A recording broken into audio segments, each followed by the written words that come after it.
Salli wa sallim ala sayyidina Muhammad wa ala alihi wa sahbihi ajma'in. Ya ayyuhan nas ittaqullaha haqqa tuqatih wa la tamutunna illa wa antum muslimun. Rabbi syrah li sadri wa yassir li amri wa hlul 'uqdatam min lisani yafqahu qawli, amma ba'd. Syukur kita kepada Allah Subhanahu wa ta'ala, yang mana Allah pada pagi subuh yang mulia ini kita masih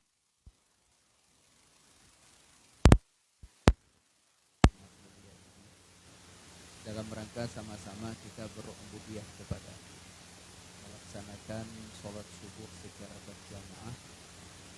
Kemudian Allah masih memilih kita salah seorang dalam rombongan yang mencari tiket untuk menuju surga Allah. Yang mudah-mudahan Allah selalu memilih kita pada pengajian-pengajian selanjutnya. Selawat beriring salam tak pernah henti-hentinya kita limpah curahkan kepada junjungan alam Nabi besar Muhammad sallallahu alaihi wasallam. Mudah-mudahan kita termasuk orang di barisan pertama yang akan mendapatkan syafaatnya di yaumil qiyamah nanti. Juga rahmat dan sejahtera kepada para al dan sahabat-sahabat beliau sekalian, kepada para tabi'in, tabi'in, ulama mutaqaddimin, ulama mutaakhirin, sampai kepada ulama-ulama yang mu'tabar di sisi Allah Subhanahu wa ta'ala. Yang mulia dan yang dimuliakan Allah, Imam Masjid Al-Kafah yang kita cintai. Yang mulia dan yang dimuliakan Allah, para guru-guru kami yang hadir istiqomah dipilih oleh Allah pada tempat yang mulia ini yang tidak kami sebutkan nama satu persatu. Ta'zim hormat kami kepada ketua DKM Masjid, ketua yayasan beserta seluruh jajaran. Istimewa penghormatan kami kepada seluruh para jamaah kaum muslimin dan muslimat pilihan Allah yang dimuliakan Allah. Insyaallah pada kesempatan pagi subuh yang mulia ini kami menyampaikan pembahasan Faraidul Quran, karena ada salah satu daripada jamaah kita yang meminta untuk kami jelaskan kembali tentang Faraidul Quran, karena ada yang meninggal namun tersebut jadi bingung mau dibawa kemana, apakah dibiarkan seperti itu sahaja dan apa hukumnya. Hukum Faraidul Quran ini sudah disepelekan, bahkan nyaris tidak ada. Rata-rata orang yang sudah meninggal habis begitu sahaja.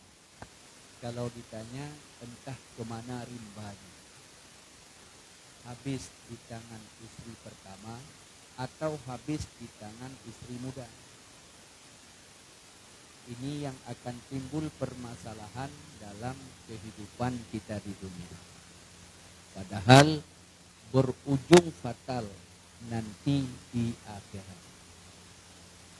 Para jamaah kaum muslimin dan muslimat yang dimuliakan Allah Subhanahu wa ta'ala, hukum Faraidul Quran adalah merupakan bagian daripada perkara yang sangat penting, karena besar sekali peluang di situ iblis menghancurkan kita. Jangankan kita orang biasa, anak kiai dengan anak kiai sahaja bisa rebut kantin di pondok. Anak kiai dengan anak kiai sahaja bisa pecah pondok laki-laki dengan pondok putri. karena menyangkut dengan masalah harta. Makanya Allah menegaskan di dalam Al-Quran ada khusus menyangkut dengan hartanya harus difaraid. Harta siapa yang harus dibagi? Harta siapa yang harus difaraid? Harta si almarhum atau almarhumah. Jangan dibagi harta yang masih hidup. Orang yang masih hidup nggak perlu dibagi. Yang dibagi harta orang yang sudah meninggal. Maka di sini ada ditamsilkan wa in kana jika ada seorang laki-laki yang meninggal. Laki-laki tersebut meninggalkan ibu kandungnya. Dan laki-laki tersebut meninggalkan seorang istri. Dan meninggalkan 3 anak perempuannya. Dan laki-laki itu meninggalkan 1 anak laki-lakinya. Nah, ini perlu untuk kita pahami. Dua. Ini takdir pertamanya, ini 2 anak perempuannya. 1 anak laki-lakinya, 2 anak perempuannya. Dulu 2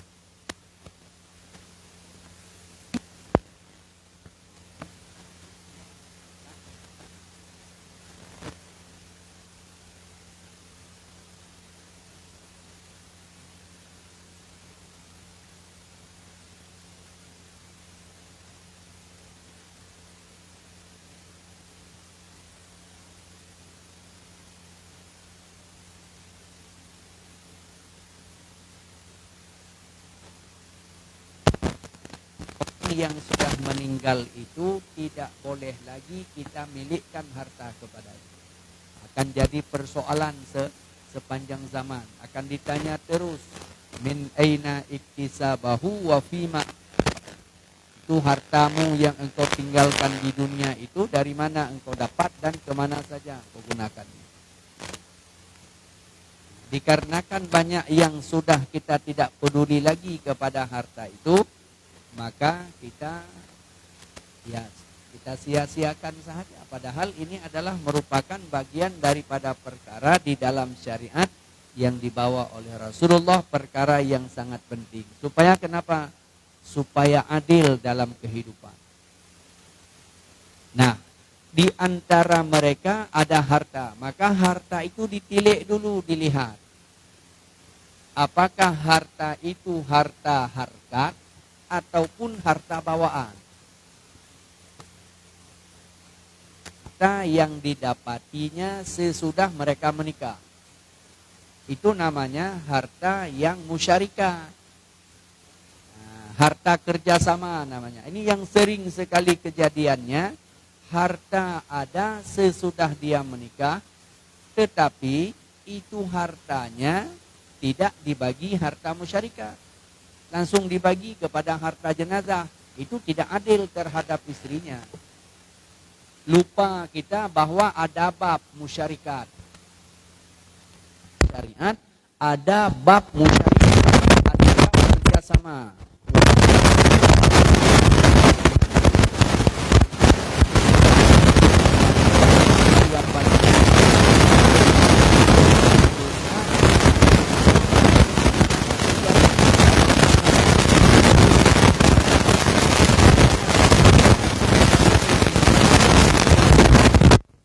Ini yang sering terjadi di jenazah, harta orang yang meninggal tanpa kita mengingat ada kerjasamanya, ujungnya dibagi langsung harta itu kepada si jenazah. Maka akan terzalimi seorang perempuan, seorang istri. Nah, maka yang perlu untuk kita pahami, andai kata seperti yang tadi, si almarhum meninggalkan 2 anak perempuannya, 1 anak laki-lakinya, dan ibunya di kampung. Sementara dia ada harta. Maka dilihat, harta itu didapati sebelum dia menikah atau sesudah dia menikah. Oh, sebelum dia menikah ada harta dia bawa. Mobil dengan motor. Oke, hitung harganya. Berarti harta bawaan dia 250 juta misalnya. Itu harta bawaan. Sesudah dia menikah, dia punya rumah, punya ruko dan lain sebagainya. Hitung rumahnya, hitung rukunya. Dengan harga yang umum. Bukan harga tinggi dan bukan harga rendah. Nah, maka di saat dihitung harga rumah dan harga ruko, taruhlah 2 miliar misalnya. Itu harta harkat namanya. Nah, jadi supaya adil terhadap orang yang ditinggalkan, maka harta harkat itulah yang dipotong, dibagi dua dulu. Kalau tadi hartanya ada 2 miliar sesudah dia menikah, dengan harga standar, maka harta yang 2 miliar itu dibagi dua dulu. Separuhnya kasih kepada istrinya, separuhnya baru hak kepada si almarhum. Jangan langsung 2 miliar dibagi istrinya, nanti nggak dapat apa-apa. Padahal dapat itu rumah, bisa dibeli itu ruko gara-gara kerjasama mereka berdua. Istri jaga anak, istri antar anak ke sekolah, suami berangkat pagi-pagi bekerja, gara-gara ada kerjasamanya. Kalau nggak ada kerjasama, nggak akan ada itu terjadi. Jangan terbayang di pikiran kita sebagai laki-laki, kan dia nggak kerja. Yang kerja kan saya, yang menghasilkan duit kan saya. Coba alihkan itu. Andai kata kita yang urus anak, kita yang antar anak, kita yang ininya semuanya, nggak akan sampai itu terjadi. Nggak akan berhasil seperti itu. Makanya ada hak si perempuan di situ yang perlu harus kita pikirkan. Dan di dalam syariat ada bab musyarikat namanya. Nah, maka di antara ada bab tersebut, maka harta yang 2 miliar tadi bagi dua langsung. 1 miliar kasih kepada si perempuan. 1 miliar baru hak si almarhum. Yang dibagi hak almarhum, bukan hak si perempuan. Jadi otomatis setidak-tidaknya kalau dia sudah ada modal 1 miliar, si istri ini yang ditinggalkan oleh almarhum tidak terusir di rumahnya sendiri. Ini kenapa ini istri tak mau bagi harta? Kenapa? Karena dia merasa terusir nanti di rumahnya. Kalau 2 miliar tidak dibagi dulu hak musyarikat, si istri cuma dapat 1/8 karena dia punya anak. Kalau 1/8, kalau 2 miliar dibagi 8, cuma berapa dapatnya? Harga rumah aja 500 lebih. Ujungnya terusir dia di rumahnya sendiri. Makanya nggak mau lagi dia hukum faraidnya. Kebanyakannya tidak mau lagi dibagi-bagi hartanya, karena kalau dibagi hartanya dia harus tinggalkan rumah yang dia tempati, yang dia usaha bersama dengan suaminya. Coba bagi yang adil seperti dalam hukum faraidul Quran. Ada bab musyarikatnya. Maka bagi, hitung kalau itu adalah musyarikat. Maka sesudah kita bagi harta musyarikat, si perempuan sudah dapat, si istri sudah dapat langsung dia 1 miliar musyarikat dengan suaminya. Maka tinggallah 1 miliar lagi, itu milik yang kita milikkan kepada almarhum. Sesudah itu gabunglah harta yang dibawanya. Harta yang dibawa tadi berapa? 250 juta.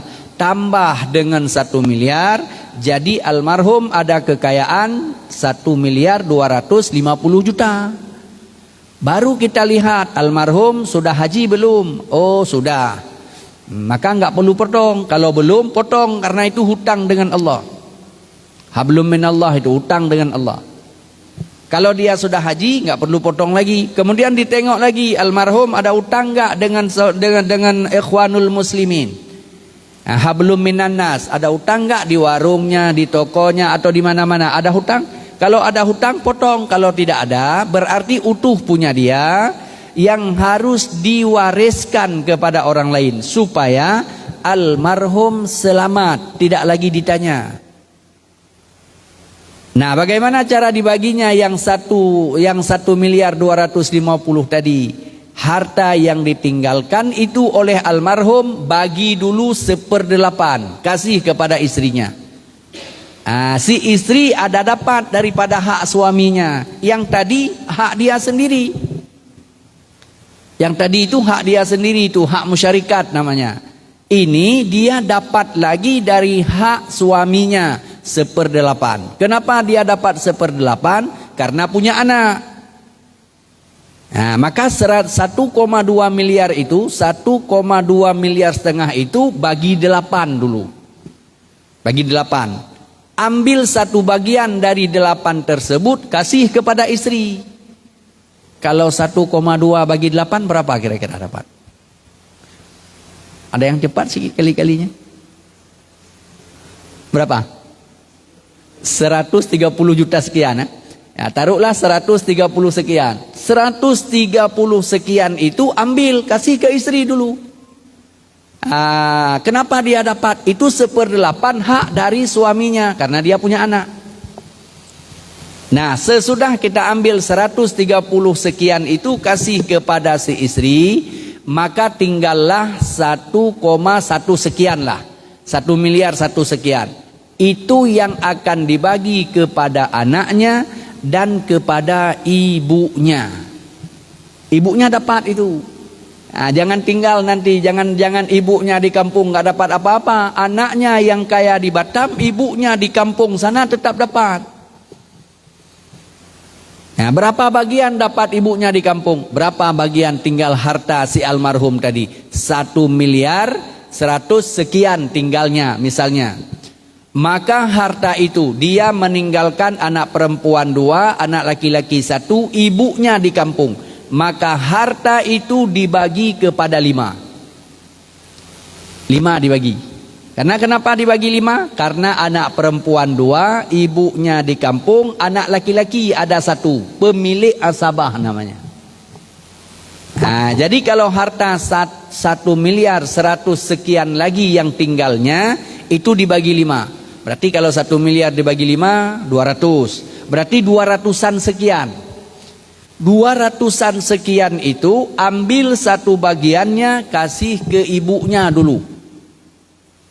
Satu bagian itu. Hak daripada anaknya, yaitu almarhum. Nah, satu bagian ambil kasih kepada ibunya, maka tinggal 4 bagian. 4 bagian itu anak perempuan 2, ambil satu bagian, kasih untuk 1 anak perempuan 1 bagian. 1 anak perempuan 1 bagian. Berarti anak perempuan dapat sama setara dengan ibunya 1 bagian. Tinggallah 2 bagian lagi karena tadi dibagi 5. Jadi 1 bagian untuk ibunya, 1 bagian untuk 1 anaknya, berarti sudah terbagi 3 bagian. Tinggallah 2 bagian, maka pemiliknya adalah asabah. Siapa asabah? Anak laki-laki, karena almarhum ada meninggalkan anak laki-lakinya 1.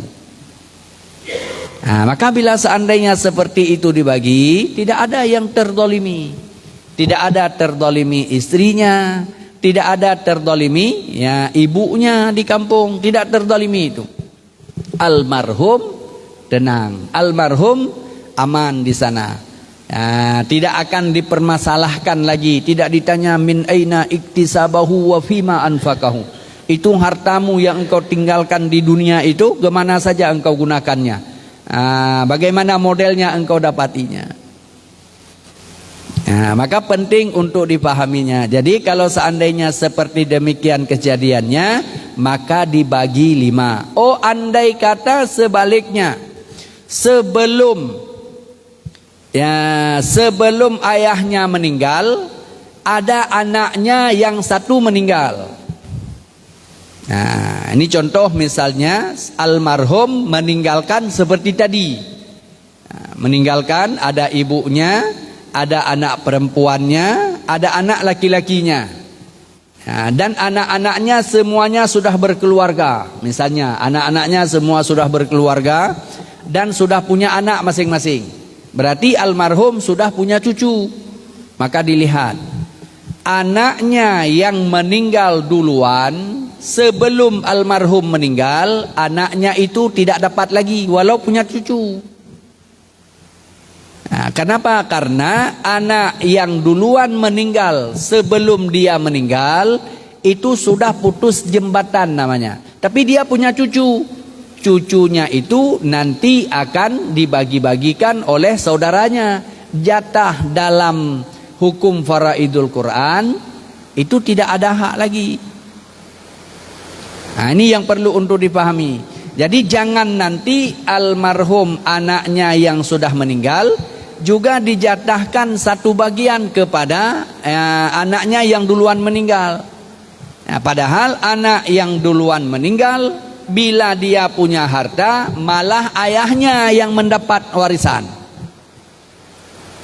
Ayahnya, almarhum itu akan dapat warisan. Masih beliau hidup, anaknya duluan yang meninggal, karena anaknya sudah berkeluarga, sudah punya anak. Ya, maka bila anaknya yang duluan meninggal, almarhum yang mewarisi hartanya itu, ayahnya itu. Nah, karena ada pertanyaan, seorang anak yang duluan meninggal dengan ayahnya, maka di saat ayahnya meninggal ada harta, apakah almarhum yang punya anak itu, anaknya yang sudah meninggal duluan, sama dapat bagian dengan yang lain? Enggak sama. Bahkan enggak dapat dia. Contoh misalnya, seorang laki-laki meninggalkan 3 anak perempuan, 1 anak laki-laki, atau 2 anak perempuan, 2 anak laki-laki. 2 anak perempuan, 2 anak laki-laki. Ini seorang laki-laki. Sebelum laki-laki ini meninggal, anak laki-lakinya 1 meninggal. Anak laki-lakinya 1 meninggal. Dan anak laki-lakinya sudah punya keluarga, sudah punya anak, sudah punya istri, sudah punya cucu lah. Nah, tapi anak laki-lakinya meninggal duluan daripada dia. Maka di saat meninggalnya dia, apakah anak laki-lakinya yang sudah duluan meninggal masih dihitung asabah? Enggak. Tetap harta yang tadi itu, anak laki-laki yang pemilik asabah cuma 1 sahaja. Tapi dia punya keponaan. Itu menyangkut dengan ada keponaan nanti, ini tinggal kebersamaan saja. Saudara-saudaranya yang ditinggalkan itu, kita punya abang kita punya anak, berarti kita punya keponaan. Ya, merumbuk berapa yang harus kita kasih kepada anak itu. Ya, di luar daripada faraidul Quran. Ya, jangan langsung dijatahkan bagian kepada itu. Itu tidak ada dalam pembahasan awal itu namanya. Jadi kepada pembahasan furu'. Supaya tidak jadi permasalahan di saat pembagian harta. Kenapa sekarang banyak yang tidak mau lagi membagi harta hukum faraidul Quran? Dikarenakan rata-rata tidak adil dalam pembagiannya, terdolimi kepada pihak-pihak tertentu. Makanya ujungnya diam-diam saja. Padahal diam-diam sahaja tidak membagikan harta akan kita mudaratkan almarhum yang sudah meninggal. Jadi mudarat itu almarhum yang sudah meninggal, ayahanda kita yang sudah meninggal itu, kita tak bagi-bagi harta. Ya, dalam arti kita tak pakai hukum faraidul Quran. Nah, bahkan ada sebahagiannya yang langsung enggak pernah bagi-bagi, ya udah ikhlaskan aja. Padahal tidak ada ketentuan masing-masing. Ikhlas dan suluh itu baik, bagus, tetapi sesudah bagi-bagi dulu, jelas punya si A sekian, jelas punya si B sekian, jelas punya si C sekian. Tapi karena kita di rantau, yang jaga ibu, yang jaga bapak dulu adalah adik kita yang perempuan, sepakat kita semua kasih kepada dia, enggak apa-apa, itu namanya suluh. Bersuluh itu namanya. Itu enggak masalah, tapi dengan catatan bagi-bagi dulu, jelaskan dulu, ini punya si A, ini punya si B, ini punya si C. Jatah yang laki-laki 2 bagian, jatah yang perempuan 1 bagian. Sesudah dapat jatahnya masing-masing, sepakat kita kasih kepada ibu, karena ibu masih ada. Biar ibu yang mengelolanya, enggak masalah. Ini yang jadi masalahnya, tak pernah bagi dan tak pernah jelas. Ujungnya harta 1 persatu dijual. Siapa yang jual? Kalau bukan istri pertama, istri kedua. ruko habis tanpa bekas, mobil hilang tanpa jejak. Almarhum terus dipertanyaan, min aina iktisabahu wa fima anfakahu. Hartamu di dunia itu dengan model apa engkau dapat dan kemana saja digunakannya. Karena belum dimilikkan kepada orang lain. Memang itu hartanya langsung waris kepada ahli waris, tetapi harus ada ketentuan syariah namanya.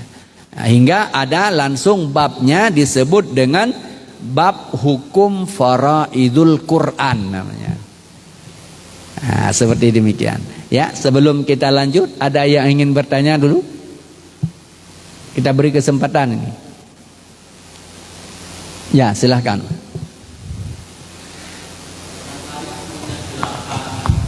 Ya, coba dikasih mic-nya dulu biar. Seorang ayah punya 8 anak, 4 laki-laki, 4 perempuan. 1 laki-laki. Dalam meninggal, enggak, seorang ayah meninggalkan 4 anak laki-laki, 4 perempuan. Oh, 4 laki-laki dan 4 perempuan. Ya.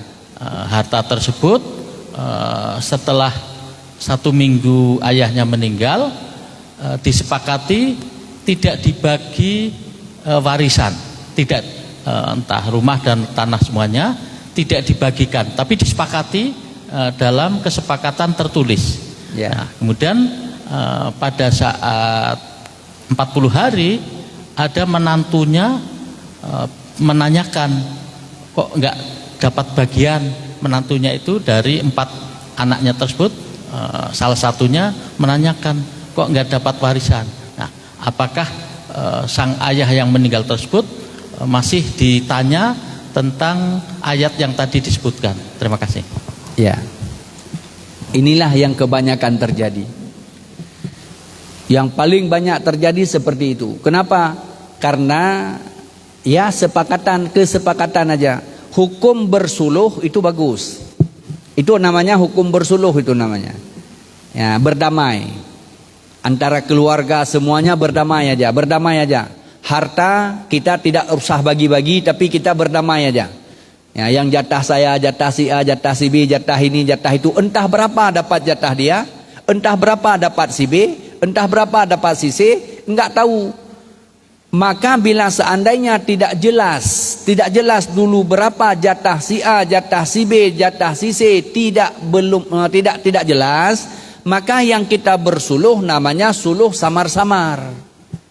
Belum suluh tahqiq namanya. Karena suluh ada suluh yang samar-samar, ada suluh yang tahqiq, yang sudah ada ketentuan masing-masing. Punya si abang 200 juta, punya si adik karena perempuan 100 juta, karena si laki-laki dapat 2 bagian. Kalau si perempuan dapat 1 bagian. Karena anaknya tadi ada 8-nya masih ada, maka yang laki-laki dapat 2 bagian. 2 bagian. Yang perempuan dapat 1 bagian. Untuk ibu dapat 1/8. Sesudah hartanya itu dimusyarikat dulu, harta yang musyarikat. Jadi jangan sampai langsung 1/8 dapat untuk ibu. Anaknya ramai, hartanya sedikit, ibu dapat berapa? Sedikit sekali dapat ibu. Ujungnya rumah tempat beliau duduk sahaja terusir itu. Jadi tetap harus dibagi dulu. Ini hukum bersuluh baik, bagus hukum bersuluh. Tetapi dalam Al-Quran dianjurkan kita untuk ada hukum faraid dulu. Oh, kami sudah berdamai semuanya, reda, saling reda di atas ketentuan yang melanggar Al-Quran, tetap itu hukumnya haram. Sama seperti reda kita pada berbuat maksiat, sama-sama reda, tapi itu maksiat misalnya. Sama-sama reda di atas maksiat, apakah itu sudah halal? Tidak, tetap itu hukumnya haram. Enggak ada paksaan, kami sama-sama reda kami. Sama-sama reda di atas maksiat, tetap hukumnya dosa. Nah, maka yang perlu untuk kita pahami di situ, kalau hukum bersuluh bagus, baik, bahkan berdamai antara keluarga, enggak perlu dibagi. Tapi yang perlu difahami, nah, ini wasiat daripada yang mulia Abu Haji Abdus Somad bin Mudajini. Beliau menegaskan, guru kami itu menegaskan, beliau berkata, disinilah punca awalnya permasalahan. Coba lihat, ujungnya kan timbul pertanyaan, kenapa suamiku tak dapat warisan? Ya, kenapa istriku tak dapat warisan? Yang pertanyakan adalah menantunya. Kenapa dipertanyakan oleh menantunya? Karena istrinya merasa ada hak satu bagian. Kenapa dipertanyakan oleh menantu perempuannya? Karena merasa suaminya ada hak di situ 2 bagian. Nah, makanya hukum bersuluh baik, tetapi bersuluhnya sesudah jelas dapat bagiannya. Nah, itu lebih bentang. Nah, jadi apa hukumnya seperti yang demikian? Kalau ditanya sama kami, kalau ditanya, banyak juga yang pertanyaan seperti itu. Kalau ditanya sama kami, hukum bersuluh itu bagus, baik, tetapi setelah hukum faraidul Quran dijelaskan dulu dapat bagiannya. Seperti tadi, seorang ayah meninggal, 4 anak laki-lakinya, 4 anak perempuannya. Sementara ibunya tak ada lagi. Ya, kalau untuk hak yang lain, untuk pamannya dan ini enggak dapat karena ada anak laki-lakinya. Jadi bagaimana dibaginya? Hartanya sebelum dia menikah enggak ada. Sesudah menikah semuanya ada. Kalau sesudah menikah semuanya ada, taruhlah misalnya punya kekayaan 10 miliar. 10 miliar itu harta musyarikat semuanya. Bagaimana caranya? Caranya berarti bagi 2 dulu. 5 miliar kasih kepada ibu. 5 miliar hak si almarhum. Dari 5 miliar itu dilihat almarhum ada hutang enggak? Sudah haji belum? Kalau sudah haji enggak ada hutang, berarti 5 miliar itu yang dibagi. Bukan 5 miliar, bukan 10 miliar. Kalau 10 miliar itu masih harta musyarikat namanya. Nah, jadi bagi dulu 5 miliar untuk istrinya, 5 miliar untuk almarhumnya. Maka yang dibagi 5 miliar, jangan dibagi harta istri, istri masih ada. Nah, jadi yang 5 miliar ini bagaimana cara dibaginya? Ambil dulu 1/8, 5 miliar bagi 8. Nah, kemana dibawa 1/8 itu? Kasih ke istri lagi. Nah, istri harus dapat 1/8 dulu. Dari siapa dapatnya? Dari almarhum. Nah, sesudah dikasih 1/8 kepada istri, berapa tinggal hartanya? Anak laki-laki 4. Maka di situ sudah 8 bagian. Anak perempuan 4. Berarti harta ini dibagi 12 bagian. Kalau sekian 4 miliar sekian tadi yang tinggalnya, karena sesudah diambil 1/8 dikasih kepada istri, berapa yang tinggalnya langsung dibagi kepada 12. Kemana saja dibagi 12 itu? Kepada anak perempuan ambil satu-satu bagian. Berapa dapatnya itu terserah. 1 bagian, 1 bagian, 1 bagian, 1 bagian. Untuk anak perempuan. Berarti sudah terambil 4 bagian. Tinggallah 8 bagian. 8 bagian itu 4 anak laki-lakinya. Ambil 1 anak laki-laki, 2 bagian, 2 bagian, 2 bagian, 2 bagian. Selesai. Sesudah semuanya jelas 2 bagian anak laki-laki, 1 bagian anak perempuan, duduk rumbuk balik. Ibu masih ada. Kalau kita jual ini rumah, itu ruko. Kalau kita jual, ibu sekarang tinggal di mana? Memang ada jatah ibu. Kalaupun itu kita kasih ke ibu, ujungnya nanti kita sudah sibuk masing-masing. Ini gimana ini? Sepakatlah semua adik-adik abang-abangnya, sudah sepakat semuanya, kita serahkan dulu kepada ibu. Ibu yang mengelolanya, ibu yang ambil sewa rukunya, ibu yang ambil sewa kosnya, nggak masalah. Sesudah sepakat semuanya, tapi sudah jelas. Untuk abangnya 2 bagian, untuk adiknya 2 bagian, yang laki-laki 2 bagian. Sudah ketentuan berapa jumlah totalnya. Nah, maka andai kata pun dipertanyakan oleh menantunya, dipertanyakan berapa dapat hakmu bang? 200 juta sekian. Di mana sekarang? Ya masih di dalam ruko itu kan kita nggak jual, tetapi ada hak saya, ada aset abang di situ 200 juta. Seperti itu baru tidak akan ada permasalahannya. Tapi kalau tidak seperti yang demikian, langsung bersuluh, itu akan jadi timbul keributan di akhirnya. Nah, seperti itu. Kira-kira jelas ya? Jelas insyaallah. Oh, langsung ibu-ibu ini nampaknya tidak mau kalah nih ibu-ibu. Nah, karena tidak bisa ibu-ibu terdolimi di dalam itu. Dalam masalah itu banyak ibu-ibu yang terdolimi. Silakan Bunda. Bismillahirrahmanirrahim. Assalamualaikum warahmatullahi wabarakatuh. Waalaikumsalam warahmatullahi wabarakatuh. Pertanyaannya Pak Ustadz, seorang ayah yang sudah bercerai dengan istrinya, Ya. mempunyai anak misalnya 4, kemudian Mempunyai menikah anak 4 orang, 4 orang. kemudian menikah lagi, Empatnya itu laki-laki semuanya. 2 laki-laki 2 perempuan, 2 laki-laki 2 perempuan. kemudian menikah lagi, punya anak lagi 3 Pak Ustadz. Ya. Nah kemudian saat ayah ini meninggal, jadi anak dari istri kedua beranggapan bahwa tidak perlu memberikan warisan ke anak dari istri pertama. Ya. Karena pada saat bercerai dengan istri pertama, si ayah ini tidak membagi harta gonong ini. Jadi dia hanya pergi meninggalkan istrinya saja tanpa membawa harta. Jadi anak dari pihak kedua beranggapan itulah harta yang sudah ditinggalkan dia. Jadi harusnya harta yang didapat dengan istri kedua sudah tidak perlu dibagi lagi dengan istri pertama, dengan anak dari istri pertama. Nah pertanyaannya Pak Ustadz, apabila anak dari istri pertama ridho dengan keinginan dari anak pihak kedua, apakah si almarhum ayah ini tetap mendapat azab Pak Ustadz? Ya. Nah, terus pertanyaan yang kedua, gini Pak Ustadz, si ibu dari anak yang 4 ini meninggal, kemudian juga meninggalkan anak perempuan dan laki-laki gitu Pak Ustadz ya. Dia juga meninggalkan harta. Apabila anak-anaknya Pak Ustadz ridha dengan kesepakatan bahwa tidak menjual harta-harta ini Pak Ustadz ya, tapi dikelola sehingga menghasilkan penghasilan bulanan Pak Ustadz, tapi dibaginya rata gitu Pak Ustadz. Maksudnya pendapatnya 10 juta, ya sudah 10 juta dibagi 4 atau 10 juta dibagi sejumlah anaknya gitu.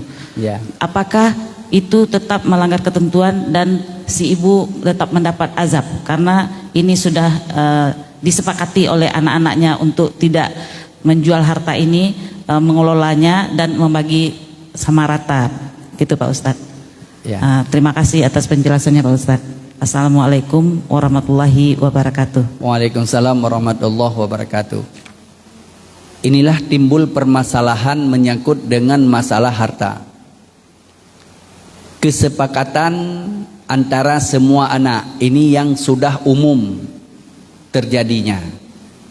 Namun di saat kesepakatan kita seperti yang kita bahas awal tadi, kesepakatan itu namanya bersuluh keluarga. Bersuluh keluarga, maka di situ akan timbul tidak adilnya. Nah, maka ini penting untuk hukum ada faraidul Quran dulu. Kalau seandainya bisa bersuluh sahaja, berdamai sahaja, untuk apa Allah menentukan ketentuannya hukum faraidul Quran? Allah lebih tahu kalau hukum bersuluh itu pasti akan berkelahi. Makanya ada hukum faraidul Quran. Sesudah hukum faraidul Quran ditentukan semuanya, maka berdamai sesudah itu, bersuluh sesudah itu, sudah ada ketentuan masing-masing. Maka itu tidak akan ada kutikan lagi, nggak ada berkutik kita. Kenapa? Karena sudah ketentuan, laki-laki sekian, perempuan sekian. Kemudian berdamai sesudah ada ketentuan, itu nggak ada masalah. Tapi kalau berdamai di awal, bersuluh di awal, tanpa ada ketentuan, ini akan timbul masalah. Karena tidak adil nanti ujungnya.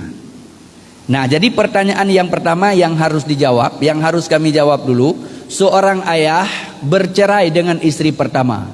Di saat dia bercerai sudah punya anak 4, kemudian menikah dengan istri yang kedua, punya anak 3. Nah, di saat dia pergi meninggalkan istri pertamanya dan meninggalkan anaknya, ada harta musyarikat. Kalau istilah sekarang gonogini lah ya. Nah, istilah bahasa kita itu harta musyarikat. Harta musyarikat itu enggak dibagi. Kenapa enggak dibagi? Dikarenakan dia meninggalkan istri dan meninggalkan anak. Bahkan kadang-kadang di saat kita meninggalkan seperti itu, nafkah pun sudah tak dihiraukan lagi. Ini yang jadi masalah.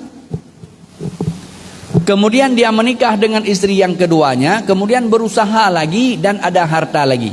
Di saat dia meninggal, berapa anak yang dia tinggalkan? Bukan 3 itu anaknya, tetapi anaknya itu adalah 7. 3 pada istri yang kedua, 4 pada istri yang pertama. Itu semuanya adalah anaknya, bukan mantan itu.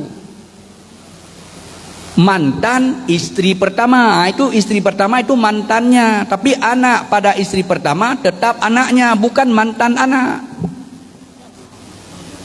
Berarti sesudah dia meninggal, itu dia meninggalkan bukan 3 anak, 7 anaknya yang ditinggalkan. 7 anaknya itu akan mendapatkan hak sama almarhum, sama haknya. Kalau anak laki-laki dapat 2 bagian, kalau anak perempuan dapat 1 bagian. Oh, harta gono gini di awalnya dia tidak bawa. Kalau dia tidak bawa, itu kesalahan dia dari awal. Kenapa hartanya dibiarkan begitu saja? Ujungnya anaknya banyak yang ditelantarkan. Nah, itu zalim dia. Ya, makanya penting untuk kita pahami itu hukumnya. Bagaimana caranya kalau itu terjadi kepada orang tua kita? Anak minta ampun kepada Allah. Allah ampuni dosa orang tuaku. Orang tuaku banyak sekali dosanya. Khilaf itu. Nah, jadi hartanya bagaimana kalau kejadian seperti demikian? Maka hartanya anak daripada istri yang kedua tetap dia dapat anak-anak daripada istri pertama. Tetap harus dapat. Karena harta yang dibagi bukan harta dengan istri pertama. Yang dibagi ini harta jenazah yang dibagi. Jadi harta musyarikat yang kedua dengan istri yang kedua bagaimana? Yang musyarikat dengan istri kedua misalnya dapat 10 miliar dengan istri yang kedua. 5 miliar kasih kepada istri dulu. Jangan dibagi semuanya. 5 miliar itu hak istri yang kedua karena musyarikat dengan istri yang kedua. Yang dibagi ini yang 5 miliar saja hak almarhum. Berapa kekayaannya di saat beliau itu menikah dengan istri yang kedua, yang sudah ada harta harkatnya, bagi 2, langsung potong 2.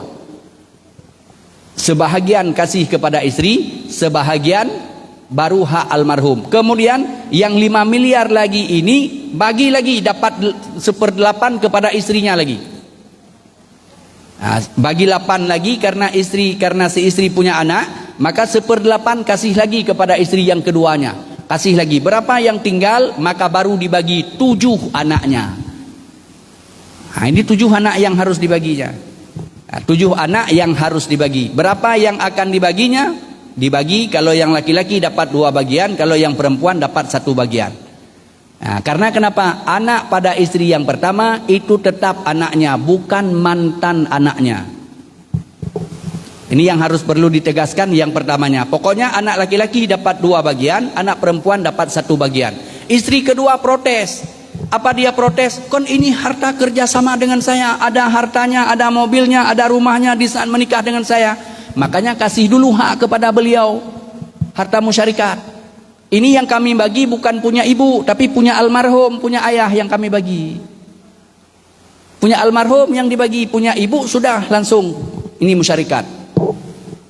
Nah, maka bila seperti itu tidak akan ada yang ribut. Ini yang pertama jawabannya, karena waktunya sudah mau hampir habis. Ya, yang langsung yang keduanya. Yang kedua tadi rupanya istri yang kedua, mantan istri yang kedua meninggal juga. Maka di saat meninggal seorang perempuan ada harta, meninggal, maka harta itu dilihat apakah harta bawaan ataupun harta harkat dengan suaminya. Hak suaminya juga tidak ada karena dia ditinggal cerai oleh suaminya, berarti dia bersama dengan anak-anaknya. Ini harta di saat dia meninggal tidak dibagi oleh anak-anak, tidak dijual, dibagi. Setiap harta yang sudah kita bagi tidak mesti harus dijual. Ini yang harus kita pahami dulu. Sesudah kita sepakati untuk dibagi-bagi, sudah jelas ini dalam ruko punya aset abang sekian, punya aset adik sekian, apakah mesti dijual? Enggak mesti dijual, boleh nanti kita hidupkan sama-sama atau kelola sama-sama, bisa, tak masalah. Yang penting jelaskan dulu asetnya berapa, punya abang, punya adik, punya kakak, berapa semuanya. Enggak mesti ruko sesudah dibagi harus dijual. Enggak mesti sesudah dibagi rumah mesti harus dijual, enggak mesti itu.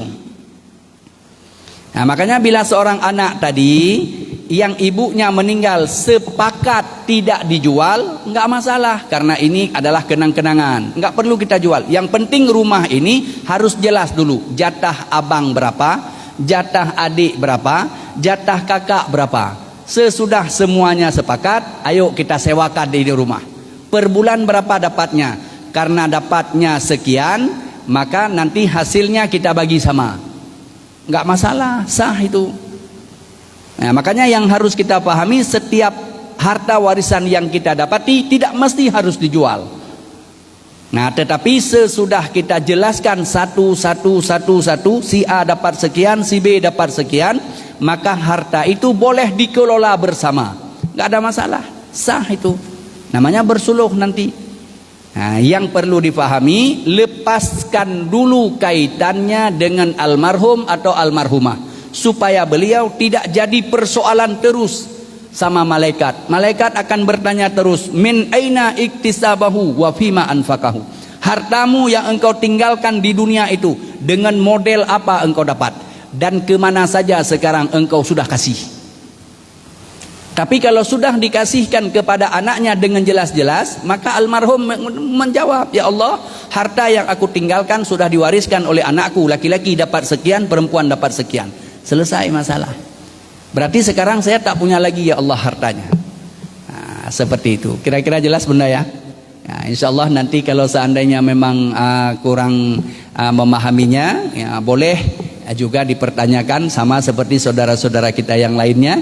Nah, boleh ditanya lewat WhatsAppnya atau lewat Instagram ataupun lewat Telegram. Itu tidak apa-apa, kami tetap akan menjawab selagi kami mampu untuk menjawabnya. Ini saja yang bisa kami hadirkan karena sudah masuk belum? Berapa menit lagi? Oh. masih ada satu lagi. Ya, silakan. Yang mana? Waalaikumsalam warahmatullahi wabarakatuh.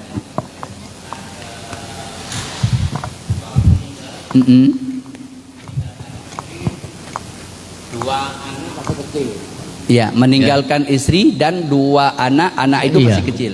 Masih kecil. Anak itu laki-laki atau perempuan? Perempuan semua, perempuan semua. Iya, masih kecil. Yang saya pertanyakan, kalau dibagi hartanya, siapakah yang berhak merawatnya atau yang diberi amanah? Anak itu. Iya. Seandainya hartanya dibagi sama ibunya sama dua anak. Itu yang pertama. Kedua, apakah boleh hartanya itu seandainya ibunya itu ekonominya ekonominya nggak membaik, terus dijual untuk kehidupan dan untuk pendidikan. Jadi haknya anak-anak itu dia ambil buat kehidupan dan buat pendidikan. Itu ya. Mungkin ya, terima kasih. Assalamualaikum warahmatullahi wabarakatuh. Waalaikumsalam warahmatullahi wabarakatuh. Pertanyaan pertama, seorang laki-laki meninggalkan seorang istri, meninggalkan anaknya dua, perempuan lagi dua-duanya dan masih kecil-kecil. Pertanyaan pertama, anak itu siapa yang paling berhak menjaganya, kan gitu? Yang paling berhak mengasuh dan menjaga anak itu adalah istrinya. Ini yang pertama. Istrinya. Selagi istrinya belum menikah, maka dialah yang paling berhak menjaganya, kecuali apabila dia sudah menikah. Maka apabila dia sudah menikah, berhak jaga anak tersebut adalah ibu daripada si perempuan itu. Ini menyangkut dengan masalah hak jatuh asuh anak dulu. Nah, kalau seandainya suaminya reda anak itu dibawa bersama dengannya, maka masih tetap berhak istrinya yang untuk mengasuh anak tersebut. Ini menyangkut dengan anak yang masih balita atau yang masih kecil, karena suaminya meninggal. Kemudian baru naik kepada pertanyaan yang kedua. Almarhum meninggalkan harta yang ditinggalkan cuma rumah misalnya, ya, atau yang ditinggalkan cuma hartanya belum begitu banyak. Kalau dihitung-hitung lebih kurangnya baru sekitar 500 juta. Anak ada, istri ada. Dan rumah itu pun dibeli sesudah mereka menikah. Nah, kalau seandainya harta yang ada itu sesudah mereka menikah dia baru beli dan baru ada, maka itu namanya tetap hartanya namanya harta musyarikat. Kalau harta musyarikat seperti yang tadi, rumah yang baru ada, mobil satu, maka dihitung ada 500 juta, tetap dibagi dua langsung. Dibagi dua dulu, 250 jatah kepada istri, 250 jatah almarhum. Sesudah 250 jatah almarhum, kemudian si almarhum ada hak lagi kepada istrinya 1/8 karena punya anak. Jadi 250 juta itu ambil lagi bagi 8, berapa yang dapat dari 8 1/8 itu kasih kepada istrinya lagi. Sesudah dikasih kepada istrinya 1/8, berapa yang dapat? Nah, maka berapa yang dapat itu akan dibagi kepada 4. Siapa 4 ini yang akan dapat? Pertama, anak perempuannya ada 2, walau kecil dapat 1 bagian. Kemudian yang 2 bagian lagi asabah kepada pamannya. Siapa pamannya? Adik daripada ayahnya atau abang daripada ayahnya. Oh, kalau tidak ada abangnya, nggak ada, pamannya itu nggak ada misalnya pamannya, maka akan diambil oleh Baitul Mal. Karena anak-anak nantinya itu akan dididik oleh pamannya, dibiayai oleh pamannya, atau akan dibiayai oleh Baitul Mal. Nah, sementara rumah yang jatah tadi, yang sudah dapat separuhnya, harga separuh dari rumah, kemudian 1/8 daripada suaminya, itu terserah kalau seandainya istrinya mau jual untuk pendidikan anaknya atau ininya, itu berarti hak dia, nggak ada masalah lagi. Tapi untuk jatah anak sudah dapat tadi satu bagian. Nah, ujungnya digabung semuanya. Nah, ini hakmu sekian, hak ibu sekian. Kalau kita gabung semuanya untuk pendidikan kalian, bagaimana? Itu nanti atas nama suluh namanya. Nah, jadi ketentuan pertamanya seperti yang demikian. Harus dibagi dulu tentang hukum faraidul Qur'annya, tentukan hak masing-masing dulu, kemudian nanti baru kita bersuluh, berdamai namanya. Kira-kira jelas ya? Insyaallah. Wallahu a'lam bissawab wa ilaihil marji' wal ma'ab. Wabillahi minasyaitonir rajim. Bismillahirrahmanirrahim. Alhamdulillahirabbil alamin. حمدا شاكرين حمدا نائمين حمدا يوافي نعمه ويكافئ مزيده يا ربنا لك الحمد كما ينبغي لجلال وجهك الكريم وعظيم سلطانك اللهم صل على سيدنا محمد صلاة تنجنا بها من جميع الأهوال والآفات وتقضي لنا بها جميع الحاجات وتطهرنا بها من جميع السيئات وترفعنا بها عندك على درجات وتبلغنا بها أقصى الغايات من جميع الخيرات في الحياة وبعد الممات إنك على كل شيء قدير اللهم اغفر لنا ذنوبنا وذنوب ولوالدنا ولمشايخنا ولجميع المؤمنين والمؤمنات والمسلمين والمسلمات الأحياء منهم والأموات برحمتك يا أرحم الراحمين اللهم إنا نسألك سلامة في الدين وعافية في الجسدين وزيادة في العلم وبركة في الرزق وتوبة قبل الموت ورحمة عند الموت ومغفرة بعد الموت اللهم حاول علينا في سخرة الموت والنجاة من النار والعفو عند الحساب ربنا آتنا في الدنيا حسنة وفي الآخرة حسنة وقنا عذاب النار صلى الله على سيدنا محمد وعلى آله وصحبه أجمعين سبحان ربك رب العزة عما يصفون سلام على المرسلين والحمد لله رب العالمين تقبل الله منا ومنكم تقبل يا كريم. Terima kasih atas segala perhatian. Mohon maaf atas segala kekurangan dan kekhilafan. Hadanallahu wa iyyakum ajma'in. Assalamualaikum warahmatullahi wabarakatuh.